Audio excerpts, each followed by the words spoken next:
Today, my guest and I discuss Tanares, a new campaign setting for D&D 5e. Welcome to DiceGeeks.com Tabletop RPG Show. Level up your RPG campaigns by filling yourself with stories and knowledge. Explore topics from archaeology to film history to writing to literature and much, much more. This is DiceGeeks.com Tabletop RPG Show. Welcome to the show. My name is Matt, and I am your host. This is the podcast where we learn how to become better game masters and role players by filling ourselves with stories and knowledge. Okay, guys, I have an awesome interview coming right up. But first, if you could help out the podcast in some way, I would greatly appreciate it. If you enjoy my interviews that I do with game designers, writers, filmmakers, then please support the podcast in some way.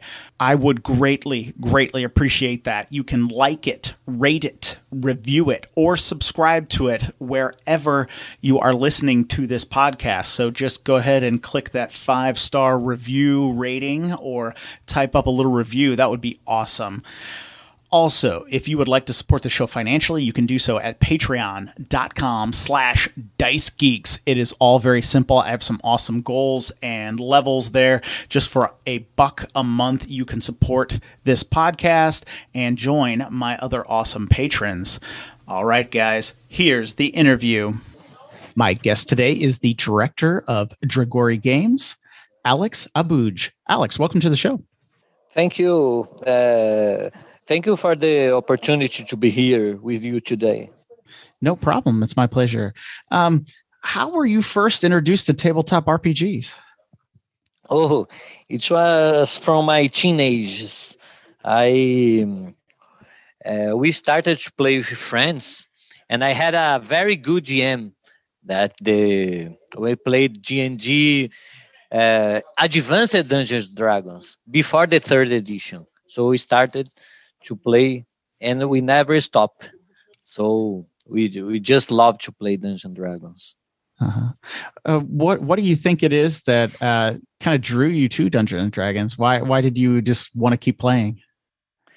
Yes, because it's always fun to have the fantasy worlds and to play the hero and face the problem the heroes can face and make a difference on each scenario and setting. So we just love to have good combats and solve the problems, to try to change the setting according to our beliefs and our actions. I thought it was funny when you said you just never stop playing, because I find that happens a lot. Once somebody starts playing, they kind of get hooked, and they're in for life. Yes, of course. Now I have a family, 3 kids, a wife, but even so, I always try to have some time to get together with my friends, and we can continue to our adventures. Yeah, absolutely. But I know yes. Many friends already stopped playing because of their lives don't allow them to do it. Yeah, it's very sad. Why do we grow up? Yeah, no kidding. And I'm obviously in a similar situation. I have a wife and I have 4 kids, and 4 kids. Yeah, so I try to always carve out some time though for Dungeons and Dragons whenever I can. Yeah, absolutely. No, that's just awesome. And like I said, I just always enjoy asking people kind of, how they came into the hobby with Dungeons and Dragons. Usually it's through Dungeons and Dragons. And but you didn't just like keep it a hobby, right? You have started Dragori Games. Could you tell us what Dragori Games is? Yes, now Dragori Games is a company that launched 3 big projects on Kickstarter, and we started to making board games. We did 2, and then now we finished the 3rd campaign of an RPG setting for Tanares that we use it on the board game. because many people ask us, "Oh, this scenario is so good. So why do you play? Why don't you launch a campaign for an RPG setting?" And we follow the suggestion. Mhm. Okay, so the RPG setting started as a board game. Yes, yeah. At first, it was just a setting for the board game, but it grew a lot.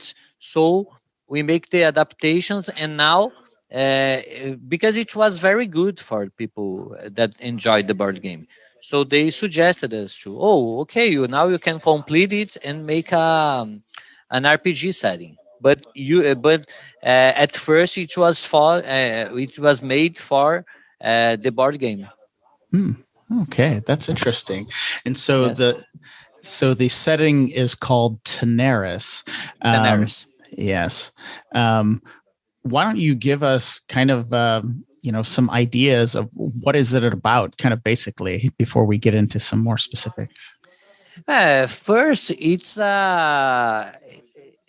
imagine a classic fantasy setting like in Forgotten Realms and with everything we love to play, but with dystopian elements and some like there is an empire that like the Star Wars empire. So and there is a very unique thing on this scenario that is the Moroccan curse. That if the people make war and there are bloodshed, uh, there is a curse that may destroy. They may create some cataclysms and destruction. So people don't make war these days.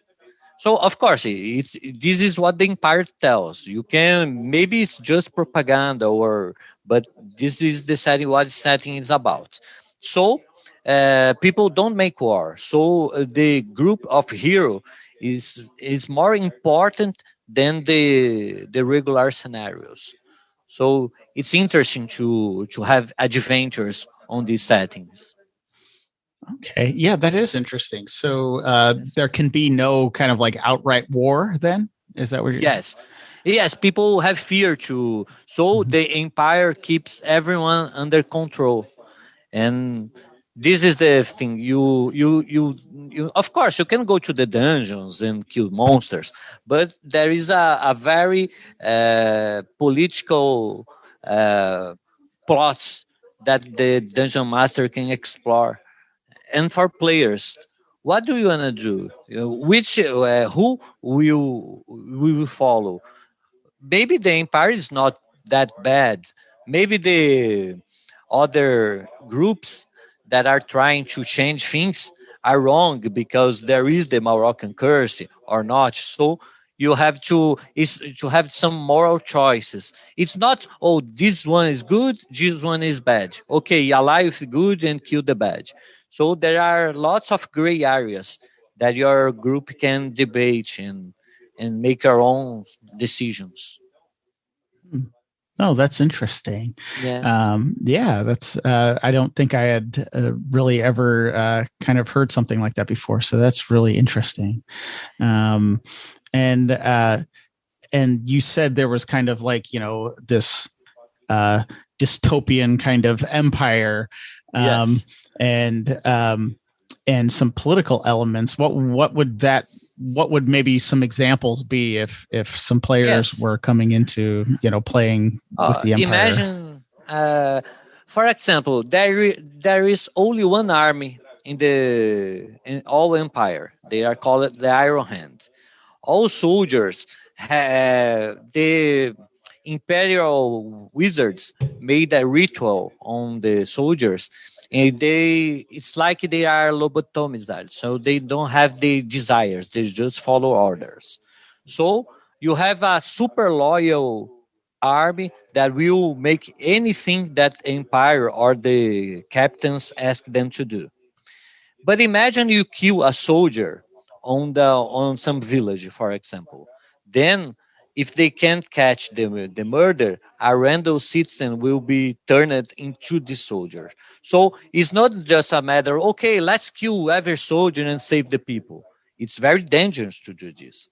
So you have to have another way to solve problems than just kill the soldiers. And so this is one of the elements that make the setting more appealing for try to find other solutions than just go to roll, then just roll the die and kill the monsters. So, of course, if you want to play this kind of adventures, you have places, lots of places that you can explore, kill monsters, go to dungeons, but you have some many political possibilities to to have the adventures, and we try to make things easier to dungeon master. So you have lots of suggestions, lots of plot hooks ready to use if you wish.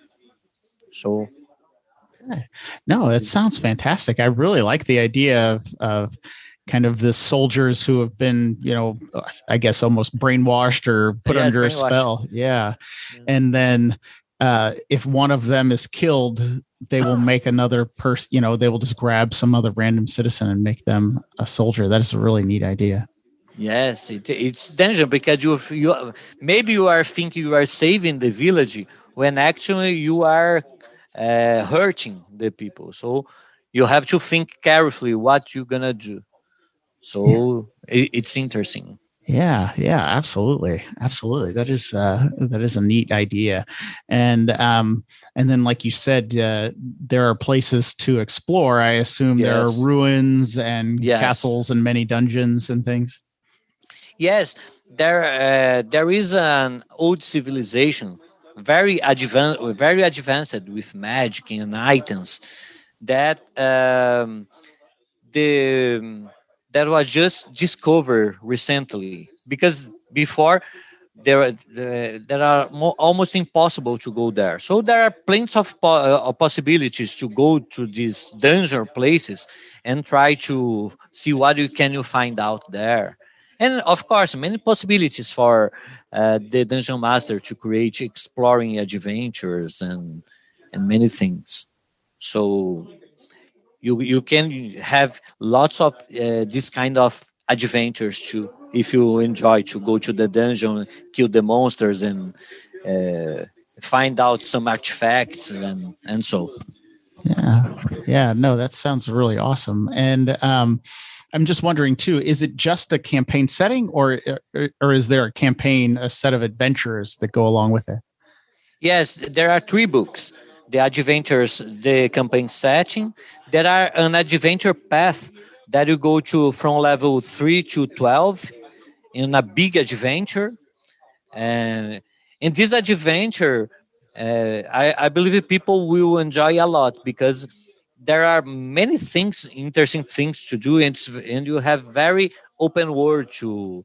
You can assemble your team and have your own fortress, and you can go to the places, and you can decide what you're gonna do. You can explore some places or others, or try to make some allies. So it's a very open world to explore. This is the adventure. And you have the player's guide that was very challenging, because we created 4 new classes, 4 truly new classes, because it's hard to create a new class for 5th edition, because now that you have subclass, almost everything you could just make a subclass of an existing one. So this was our challenge from here. We try to create 4 truly new classes and 4 simplified classes. Because, for example, you have the mage, that is the simplified wizards for people who doesn't know. Oh, I want to play a wizard, but I don't want to have to prepare spells, and I want a simple way to play. So you have the 4 classes for experts and 4 classes to beginners. So this was very challenging for us, but I believe people are enjoy a lot our classes. Huh. Well, that's interesting. Yes. Yeah. What would be an example of an advanced class or expert class? Yes, you have, for example, the Dragon Blade. You have the Mad Walker. Well, let's talk about the Dragon Blade. Imagine a melee hero that uses intelligence with like a sword mage, for example. But you have your own. Every turn you can make some power with your sword. So okay, you have so each power you have represent one of the parts of the dragon body. So you have the wing, you have the scale, and you have the claw. So imagine that I use a claw power, then the other turn I use a wing power. If I complete the sequence in any order, a claw, a wing, and a scale, the last power that you make it's empowered.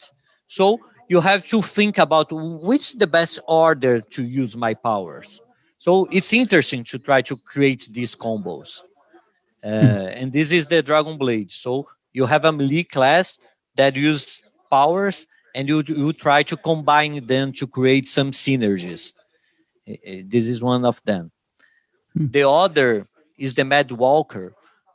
I believe the people that are tested our sample thought that it was the most fun class of the sample, because when you use your powers, imagine like a rogue class, but you don't have sneak attack but you have powers to create some mutations on you, and so you can, for example, use a tentacle to hit an enemy from some distance. You can you have many powers, many aberration powers that you can use it. But as you use the powers, you are going to you gain insanity points, and these points will make a debuff on you. So so if you use many powers, you're gonna have debuffs. So you have -1 in your attacks. But when you reach, so you're gonna be weaker by the day. But when you reach at some point, you will become aberration for 1 minute. So okay, you're gonna get weaker, but then you get much stronger, and then you're gonna have weaker again. So it's a very different class to play, but it's easy to play. And of course, thematically, the Mad Walker is very interesting to play because you can always say some crazy things, and it's very fun to role play. So these two are the advanced classes. Okay. There are other tools, but no, of course, so you can check on our sample these classes. Yeah, absolutely. No, it sounds really, really neat, and that is an interesting idea to make some simpler and then some advanced for people who want a different experience in Dungeons and Dragons. I think that's really interesting, and just kind of thinking along those lines. You were talking about an empire and an adventure, and that you mentioned that the players could build like a fortress or something. On the adventure, yes. Yeah. There are rules for the team. It's interesting because now of course, you have the regular rules for your class, but you have a special place that you mark. It's another character sheet, but it's not for a character. It's for the team that you're gonna mark if you get new. For example, you have the stable, you have the library, so you're gonna have a small bonus to perform tasks of things you have on your headquarters. So it's a new rules for team that are interesting to play. Huh. So yeah. So if you have a fortress and you have a library, then you'll get a bonus to some knowledge or some intelligence knowledge. rolls? Yes. Oh, okay. Yeah, and you have, I believe, about 10 or 12 things you can improve on your fortress. Huh. And you have the team's specializations that you give. Of course, you keep one very important thing is to keep everything balanced. So our classes are not stronger than the existing one, and not weaker. Because of course, it's if you want to do if you want to make a new class or subclass, and I don't want to have problems with the people complaining about the balancing, I could just make it weaker. So okay, it's not too strong. You're gonna play. You'll not have to be strong. You're gonna be weak, but you play because it's thematically good. Okay, it's easier, but you try to balance it to balancing it with the other classes. So the work is very hard because if you make it too strong, it could disrupt the. So we took lots of careful to make it as balanced as possible with the other classes. So including the level of teams, because of course if you just do new abilities to the heroes, they would be stronger than the regular ones. So the monster would be easier to kill. Then we gave abilities, but of course everything very carefully to not unbalance in the game. No, that's really interesting. So does one of the players' characters becomes king, or you make a separate king to have a fortress? Yes. No, the everything on all heroes will have some new abilities based on your headquarters. So okay, if you have the library and you have a bonus to your knowledge, for example, any hero can use the library to get this bonus when they are researching for something. Oh, okay. Yeah, I see. No, that's really cool. Did you make any new races or species for the campaign setting? Sorry, the connection failed. Oh, I'm sorry. Did you make any new races or species? Yes. Yeah. There are 4 new species. Okay. And we try to create interesting, not just interesting concepts, but mechanics too. For example, one of these races is the Taimaku. You can imagine them like they are logical beings. So imagine them like a Spock, for example. Okay, you think, why do you hate me? I just came here. Why? So it's fun to play. But we created a very unique ability to this class, to this species, that is the equilibrium. If you keep your ability scores with no more than 2 of difference, you have a bonus in all of them. So it's interesting because, of course, we know I am a cleric. I want to have a high wisdom. But what if I don't have that high wisdom, but I have a bonus on everything else? Is acceptable?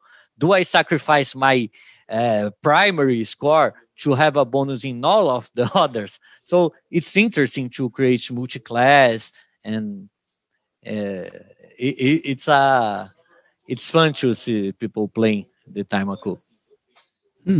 Yeah, that does sound really really neat. That is a different, kind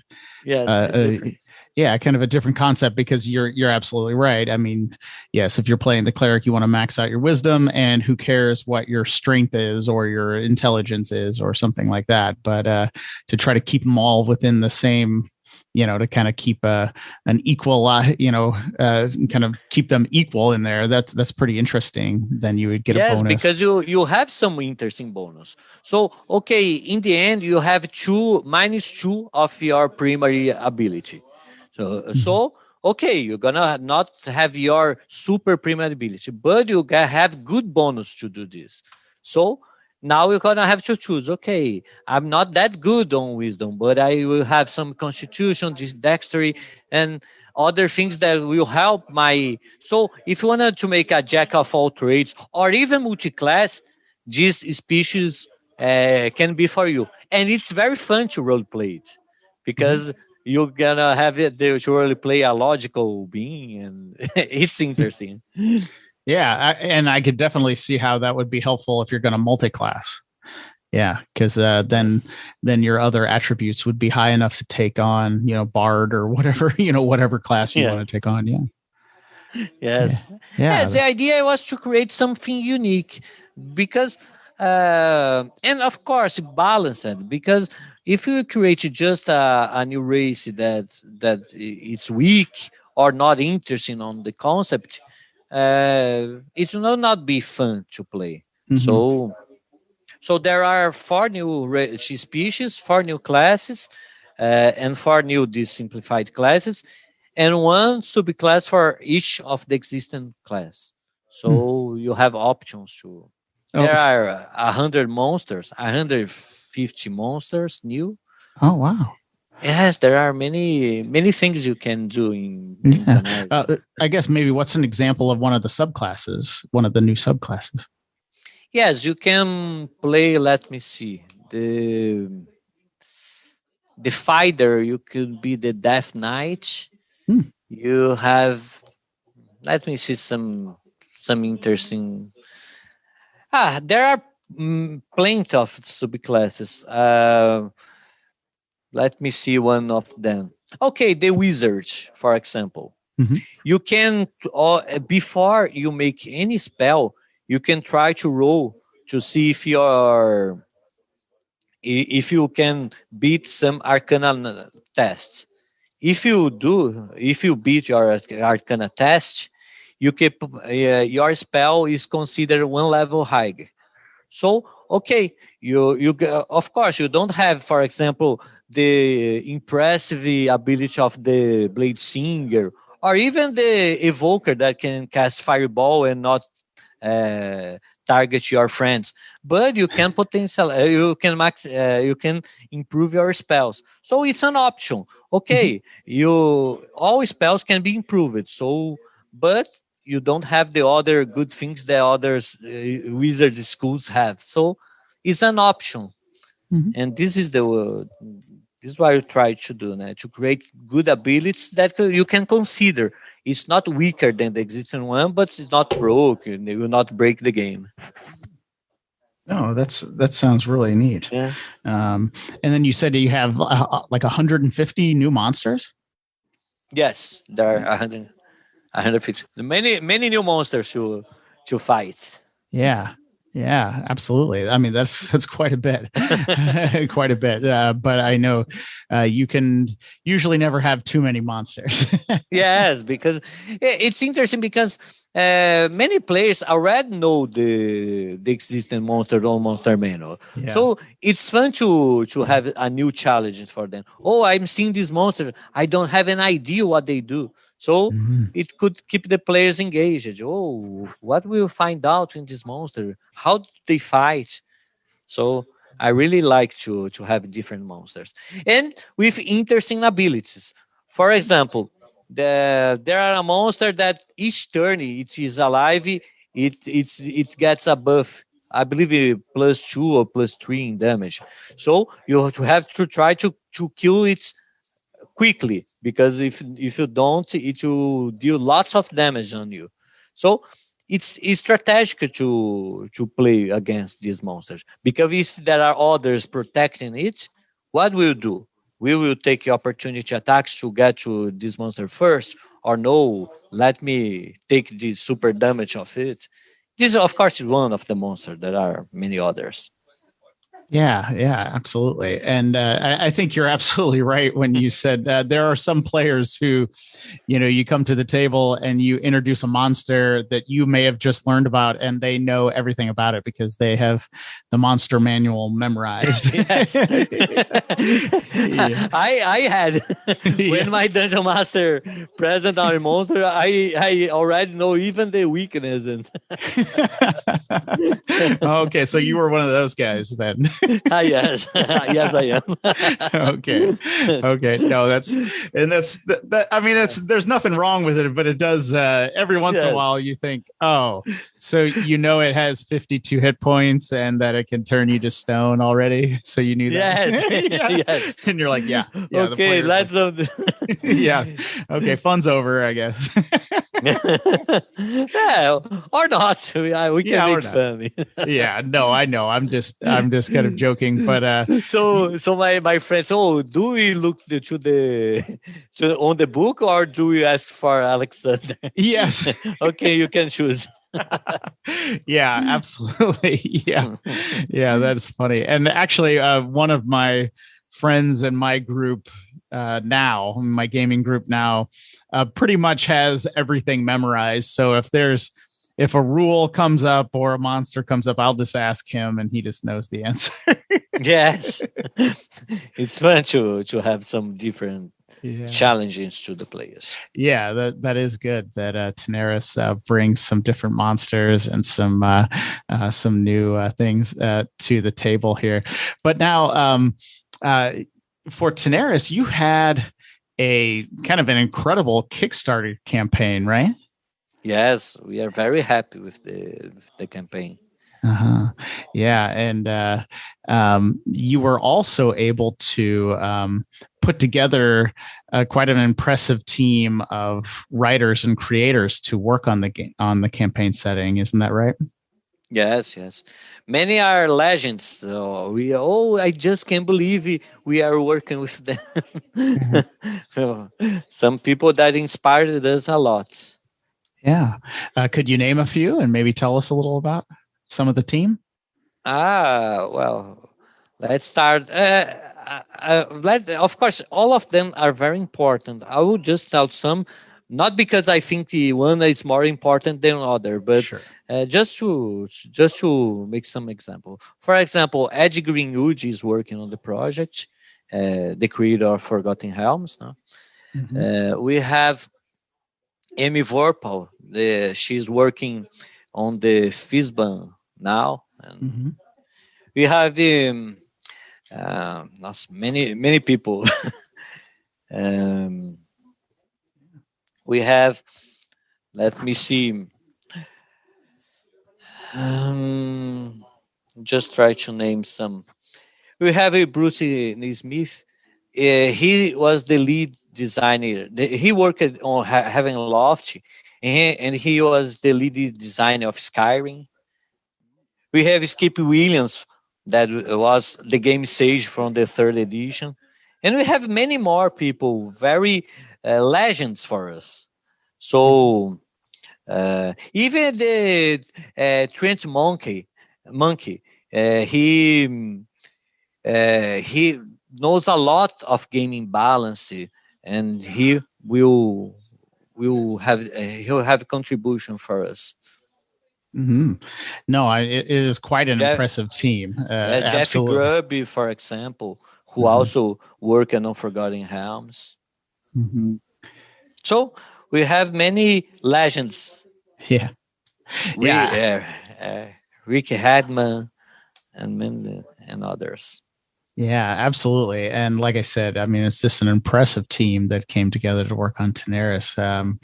It is quite impressive. And like I said, you know, your Kickstarter is just proof of that, because your Kickstarter went really, really well. Yes, it is. Yeah. Yes, and we are very happy and honored to be able to create a setting and an adventure path that we believe will be very good, because we are trying to make everything as good as possible and testing a lot. So we're working hard here to have this in the best shape possible. Yeah, absolutely. And I guess I should say I love maps. Are there maps included? Yes, there are lots of maps. Yes. Okay. Is there a continent map? Is it set on a continent or a world, or how does that? Yes, we have, for example, the encounter maps that you can download on PDF, or even get the add-on with about 24 battle maps. We have the world map you can see on our Kickstarter page. People like it. It's very beautiful to see. And we have, and when you start to describing the places of the world, we always have a map. Oh, what is it? How can you interact with these places? So there are plenty of maps on the scenario. Mm-hmm. Wow. No, that's awesome, and Well, we love this because we love miniature games. So, for example, maps for the encounters. For us, we love to play using miniatures. So it's very good to use. Yeah. So is it designed for miniatures, or it can go either way? No, you can play using no miniatures if you don't like. Okay. It's just because, of course, many people like to use miniatures, so you can use miniatures on this. But of course, I don't use miniatures. There's absolutely no problem. Yeah. Yeah. Oh, Yeah, you can play yeah. everything. Yeah. No, that's really awesome. When will Tanares be available for everybody, or what can we learn about it now if we missed the Kickstarter? Yes, we're gonna have, or depending when you are listening, the pledge manager is already open, and you can get Tanares on the pledge manager. It's a late pledge, no? So you can get on late pledge, and it will be delivered at the same time as the Kickstarter. Then we don't know about retails, and now we have to check how will this work when it will be available for the retailers. But for now, we have the late pledge. So it's good because you can have the Kickstarter exclusives items too. So if you like the scenario, you can get during the late pledge. You can get the exclusives. Yeah. Okay. So there are many miniatures, including the Penumbral Tarhaski. The what is it? The Tarhaski. It's like the Cthulhu plus Tarhaski. It's a very good miniature. You can check on our page. Okay. Yeah, that sounds like Cthulhu plus a husky. Tarhaski. Tarhaski. Yes. Yeah, that sounds awesome.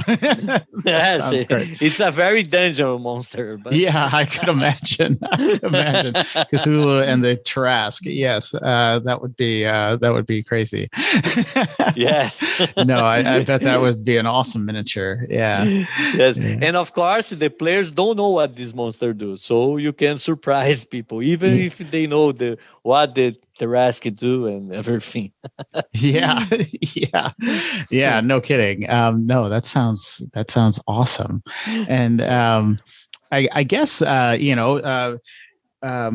have Tanares that's coming out, and I assume you're still in the middle of this. But does Dragori Games have other things coming here in the future? And I assume we're gonna be hearing more about Dragori Games. Oh yes. But of course, now we are focused on deliver the best products possible. Then we're gonna think about other projects. But there is a very interesting thing you can get on this campaign. Is the solo mode. If you want, it's not solo because you can play with friends, but with no GM. So you can play our adventures. Of course, you can play our adventure using as on the regular way. But we have an add-on that allows you to play without a dungeon master.